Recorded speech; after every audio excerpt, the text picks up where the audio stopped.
Bismillahirrahmanirrahim. Dear students, Assalamu alaikum. Today our topic is about disorder of the nervous system and biomedical tests of nervous system from chapter 17, and also we discuss about the introduction to chemical coordination from chapter 18 for class 2nd year biology by Usman Ahmed. Now first we discuss about the learning objective. We want to understand the disorders of the nervous system and also discuss about the biomedical tests of nervous system. And at last we also discuss about the introduction to chemical coordination from chapter 18. Now first we discuss about the disorder of nervous system. The first disorder, that is Alzheimer's disease, which is discovered by a scientist Alzheimer in 1960. According to this disease, basically the brain does not show their proper function and the brain activity become decreased. Usually in later stage of age, above the 50 and 60, the mental condition become abnormal and their function become decreases. It means that mental disorder occurs in Alzheimer's disease. Basically क्या होता है कि जब brain proper function नहीं करता तो जिसकी वजह से मेंटल डिसऑर्डर हो जाते हैं कि बंदे की याददाश्त कमज़ोर हो जाती है, वो बातें भूलना शुरू कर देता है. तो ऐसी डिजीज़ जिसमें इंसान क्या जो है बंदा जो है वो बात को याद ना रख सके और उसकी जो है वो चीज़ें भूलना शुरू कर दे, तो उस डिज़ीज़ को हम कंसीडर करते हैं अल्जाइमर डिजीज़ के अंदर. और ये जिसने डिस्कवर की थी, जो इसके नाम पे ये डिज़ीज़ रखी गई, वो साइंटिस्ट का भी नाम अल्जाइमर था जिसने ये हमें डिज़ीज़ के बारे में बताया था और ये डिस्कवर्ड हुई थी 1960 में. इसकी सिम्टम्स क्या है? Forgetfulness, dementia, that is no short term memory almost and can not be treated. इसका मतलब ये है कि वो शॉर्ट टर्म मेमोरी है, वो क्या अक्सर चीज़ें भूल जाता है. शॉर्ट टर्म मेमोरी भी लॉस्ट हो जाती है, कुछ चीज़ें याद ही नहीं रही जाती उसको, ऐसे बंदे को कोई चीज़ याद नहीं रहती. और जो इसके कोई भी जो है ना वो ट्रीटमेंट नहीं है. शॉर्ट टर्म मेमोरी जो बंदे की लॉस हो जाती है उसके लिए कोई ख़ास ट्रीटमेंट या कोई ट्रीटमेंट मौजूद नहीं है. उसके अलावा जो अग्रेशन, उसके जो बिहेवियर में अग्रेसिवनेस आ जाता है, गुस्सा आ जाता है. और बेसिकली किस वजह से हो रही है? रीजन इसकी क्या है? Death of the cells in brain. जब डेथ ऑफ द सेल्स या टिश्यू इन ब्रेन होती है विच इज कॉल्ड गैंग्रीन. जब ब्रेन के सेल्स प्रॉपर फंक्शन नहीं करते और वो अल्टीमेटली डेथ उनकी होना शुरू हो जाती है, जिसे गैंग्रीन बोलेंगे.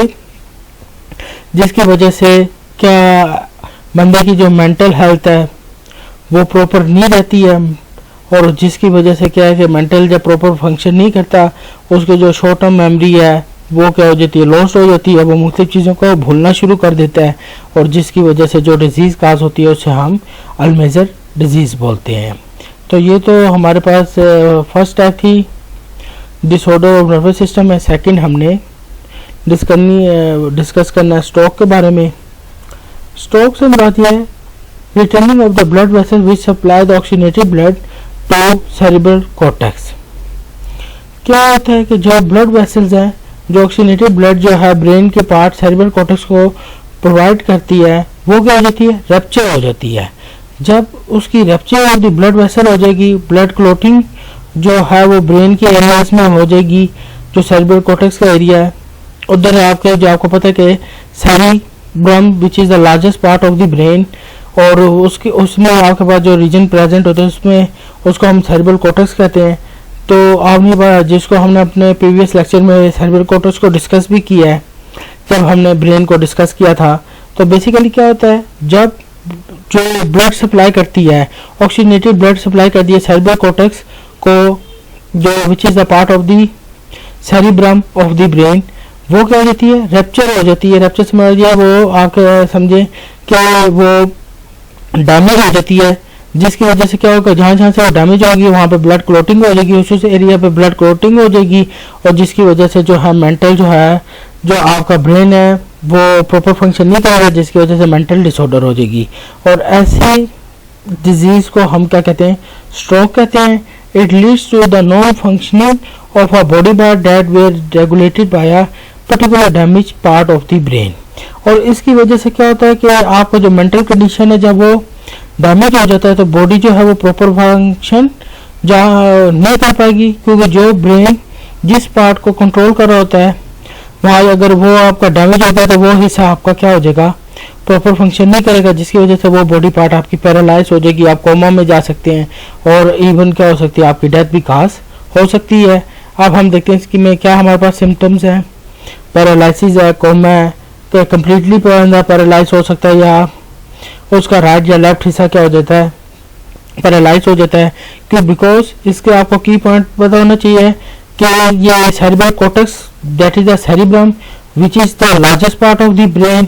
आपको पता है कि उसके दो हेमिस्फीयर होते हैं, एक को हम राइट हेमिस्फीयर कहते हैं, एक को हम लेफ्ट हेमिस्फीयर कहते हैं, which control over reading, writings, जो हमारी एक्टिविटीज है उन सबको, जो ब्रेन का ये हिस्सा सबको कंट्रोल कर रहा होता है। जब इसी हिस्से में क्या होगी, जब आपके पास ये वाला हिस्सा डैमेज हो जाएगा, इधर ऑक्सीजन नहीं पहुंचेगी, तो अल्टीमेटली आपके ब्रेन सेल्स डेथ होना शुरू हो जाएगी।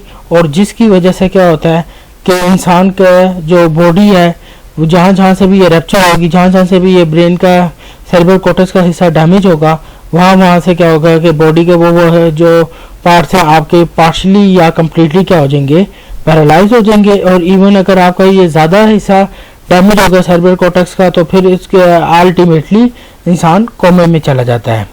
और इसकी रीजंस क्या हो सकती है, hypertension is the major cause of the stroke. तो जो ज़्यादा टेंशन लेते हैं, तो उन जो डिप्रेशन के शिकार हैं, तो और जो गुस्सा करते हैं, तो उनके ये जो रीजंस बनती हैं जिसकी वजह से उनके ब्रेन हेमरेज या ब्रेन स्ट्रोक होने का खतरा होता है। तो इसकी वजह से क्या होता है, उनका सेरिब्रल कॉर्टेक्स के जो एरिया हैं वो डैमेज हो जाते हैं, और जिसकी वजह से या वो कोमे में या पैरालाइज हो जाएगी बॉडी, या कोमे में चले जाएंगे, or even they are responsible for the death cause. इसकी ट्रीटमेंट के लिए क्या सर्जरी होती है, depending upon the severity of the stroke and condition of the patient. अब इसकी जो सर्जरी और मेडिकेशन जो है वो डिपेंड करती है दो बातों पर, कि कितने % डैमेज हो गया है और पेशेंट की कंडीशन कैसी है। अगर तो सर्जरी या मेडिकेशन जो है, सर्जरी करेंगे तब भी क्या स्ट्रोक वो ये देखा जाता है कि क्या ये रिमूवेबल है या नहीं है, और कितने % चांसेस है कि पेशेंट बच सकता है या नहीं बचेगा। और इसके लिए मुख्तलिफ मेडिसिन जो हैं वो दी जाती हैं कि कितनी, अगर तो वो उसकी सिवियरिटी जो है वो कम है तो मेडिकेशन के जरिए उसको ठीक किया जाएगा। अगर तो बहुत ज़्यादा सिवियरिटी, फिर उसका सर्जरी की जाएगी ताकि जो है वो जो एरिया डैमेज हुआ है वहाँ से जो ब्लड क्लॉटिंग है उनको रिमूव किया जाए, ताकि जो मेंटल कंडीशन जो पेशेंट की है वो फंक्शनल की जाए, ताकि वो बेहतर की जाए। तो ये stroke, severity of the stroke और कंडीशन को डिपेंड करती है कि इसकी सर्जरी होगी या इसे मेडिसिन के ज़रिए ठीक किया जाएगा। तो ये हमारे पास सेकंड डिसीज़ थी जिसको हमने डिस्कस किया, डिसऑर्डर ऑफ नर्वस सिस्टम में। अब हम फर्दर देखते हैं कि bio medical test for the nervous system, कि हमारे पास जो मेंटल कंडीशन को हम कैसे जो है डिटेक्ट कर सकते हैं, क्या बंदे की मेंटल कंडीशन प्रॉपर है या कहाँ पे क्या सा पार्ट डैमेज हो गया है जिसकी वजह से जो है मेंटल कंडीशन जो है नॉन फंक्शनल हो गई है। तो उसके लिए हमारे पास मुख्तलिफ किस्मों की टेक्निक्स मौजूद हैं, जिनमें से सबसे पहले हम जो है इलेक्ट्रोसेफेलोग्राफी को डिस्कस करेंगे। This test is use to note the electrical activity in brain. Basically इसके अंदर हम इलेक्ट्रिकल जो एक्टिविटी, जो इलेक्ट्रिकल पल्सेज आपने पढ़ा हुआ नर्व इम्पल्सेस जनरेट होती हैं, बेसिकली उनको क्या कहते हैं, जो इलेक्ट्रिकल एक्टिविटीज़ हैं जो ब्रेन में नर्व इम्पल्सेस जनरेट हो रही हैं उनको रिकॉर्ड किया जाता है। Specially use in epilepsy. Epilepsy basically mercury को बीमारी है जिसमें जो है पेशेंट्स को झटके पड़ते हैं, दौरे पड़ते हैं, जिसको आपको पता है कि जिनको दौरे पड़ते हैं उनके जो है स्पेशली जो है वो ईसीजी की जाती है ताकि ये डिटेक्ट किया जाए कि जो मेंटल कंडीशन है उनकी जो नर्व इम्पल्सेस जनरेट हो रही है क्या वो प्रॉपर जनरेट हो रही है या नहीं हो रही। आपको पता है कि ब्रेन के अंदर भी क्या होती है, वेव्स प्रोड्यूस होती हैं these waves are called brain waves. और उन वेव्स को हम जो है बेसिकली जो ईसीजी के अंदर एनालाइज किया जाता है और इंटरप्रेट किया जाता है the condition of the mental condition of the patient, कि मैं जो बंदे की जो मेंटल कंडीशन है वो नॉर्मल है या नहीं है।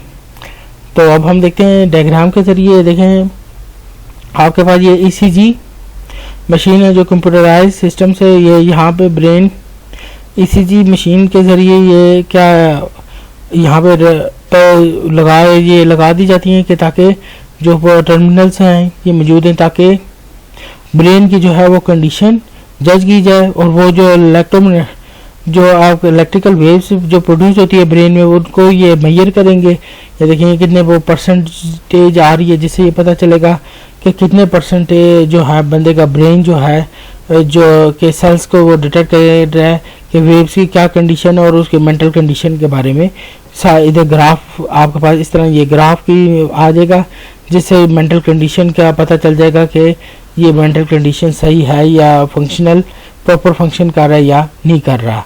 और बेसिकली ये जो एपिलेप्सी के पेशेंट्स होते हैं उनकी ईसीजी की जाती है ताकि उनके ब्रेन की कंडीशन का जज किया जा सके कि कितने परसेंट ब्रेन वर्क कर रहा है और कितने परसेंट ब्रेन जो है वो डैमेज हो गया है।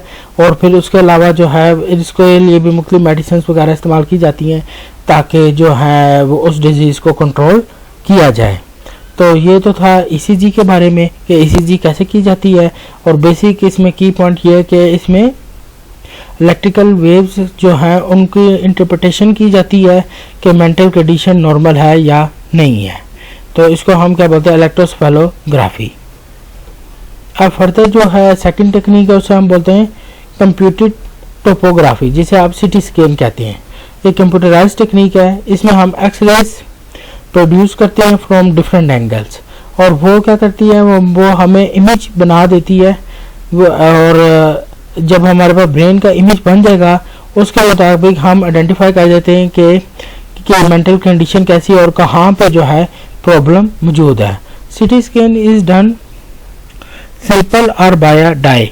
ये बेसिकली सिटी स्कैन के लिए क्या है, या तो कोई आप लोगों को ये सिंपली जब ये देख करते हैं या तो डाई का इस्तेमाल भी कर सकते हैं या सिंपली इसको क्या है कि बंदे को अगर हेड की वो उन्होंने करनी है सिटी स्कैन करना है तो वो इंसर्ट कर देंगे, फिर वो उसके बाद एक्सरेज जो है वो इंसर्ट करेंगे और जिसकी मदद से हमारे पास यहाँ पे जो है वो ब्रेन की कंडीशन जो ब्रेन की आपके पास क्या आ जाएगी, पिक्चर आ जाएगी। और जिससे आप उसके मुख्तलिफ एंगल से आप देख सकते हैं कि कहीं पे कोई जो है ब्लड क्लोटिंग तो नहीं मौजूद, कहीं पे ब्रेन जो है वो प्रॉपर फंक्शन कर रहा है होगा, तो उसको आपको सारा पता चल जाएगा कि ब्रेन की टोपोग्राफी का मतलब यही होता है कि जिससे उसकी आपको पिक्चर सामने आ जाएगी।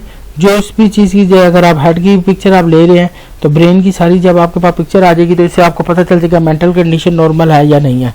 अगर कहीं पे मसला होगा तो वो आपको पिक्चर की फॉर्म में नज़र आ जाएगी। और इसके अंदर हम एक्सरे जो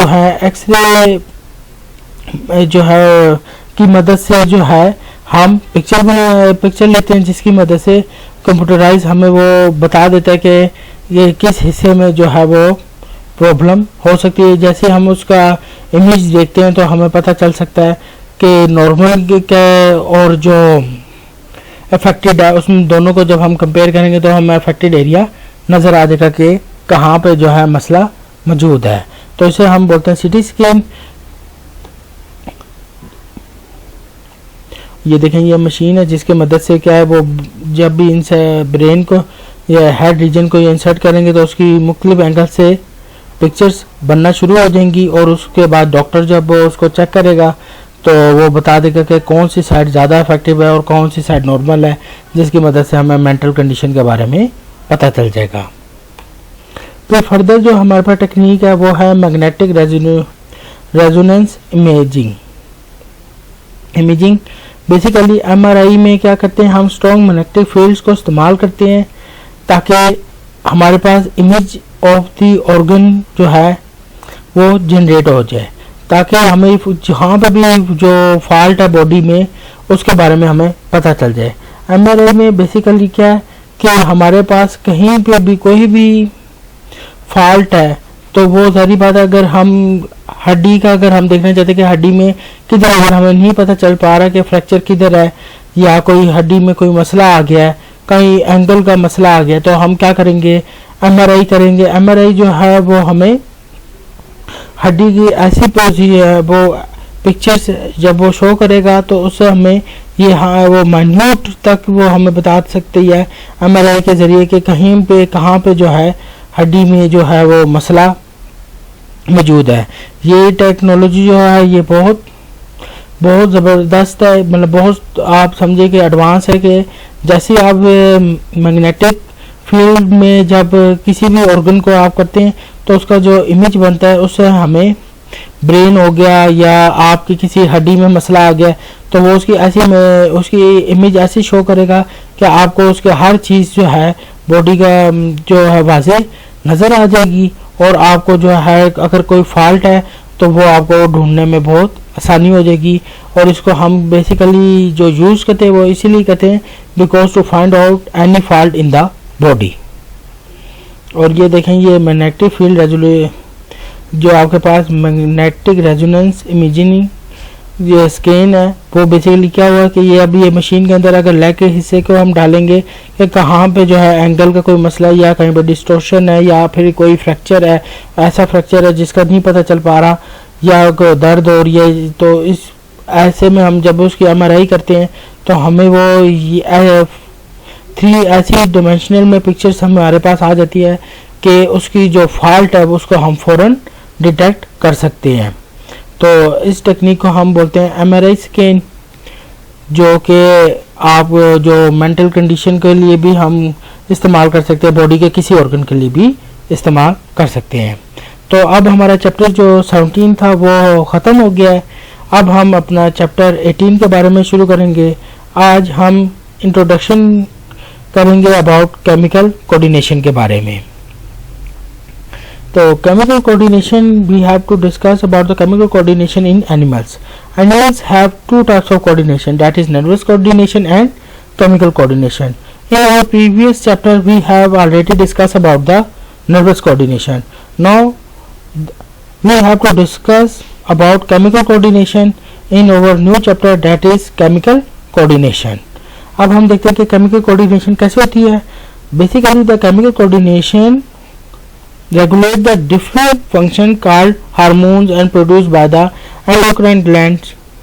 केमिकल कोऑर्डिनेशन जो है वो स्पेसिफिक केमिकल्स रिलीज किए जाते हैं, और वो जो हमारी बॉडी में स्पेसिफिक केमिकल रिलीज होते हैं वो इन the form of hormone release होते हैं, जो कहाँ से प्रोड्यूस होते हैं, एंडोक्राइन ग्लैंड से प्रोड्यूस होंगे। इसको हम फर्दर जो है वो डिस्कस करते हैं अपनी नेक्स्ट स्लाइड में कि ग्लैंड से क्या मुराद है और इसकी कितनी टाइप्स हैं।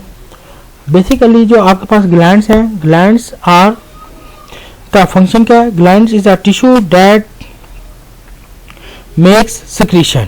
मतलब ग्लैंड क्या है, ग्लैंड्स भी टिश्यूज हैं जो बॉडी में प्रेजेंट होते हैं, और इनका फंक्शन क्या है, सिक्रीशन, मतलब सिक्रीशन से मुराद केमिकल कंपाउंड को प्रोड्यूस करना। अब हमारी बॉडी के अंदर 2 तरह के ग्लैंड्स मौजूद हैं, एक को हम एक्सोक्राइन ग्लैंड्स कहते हैं और दूसरे को हम एंडोक्राइन ग्लैंड्स कहते हैं।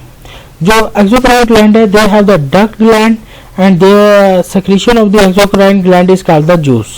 फॉर एग्जांपल पैनक्रियाटिक जूस, वो ग्लैंड्स जो डक्टेड हो, डक्ट से मुराद ये है कि जैसे आपके पैनक्रियास में जो पैनक्रियाटिक जूस बन रहा है, बेसिकली जहाँ पे बन रहा है और वो उधर ही क्या हो, वहाँ से ये डक्ट के जरिए आगे वो मूव करे जिधर भी उससे अपने टारगेट ऑर्गन में जाने, तो उसको हम क्या बोलते हैं कि वो ब्लड में डिफ्यूज नहीं करता बल्कि वो डक्ट के जरिए ही अपने टारगेट ऑर्गन पे एक्ट करता है, और उसके बाद वो ये पैनक्रियाटिक जूस जो है वो हेल्प करता है डाइजेशन के अंदर इन स्टमक, जब वो डाइजेशन स्मॉल इंटेस्टाइन में डाइजेशन हो रही होती है।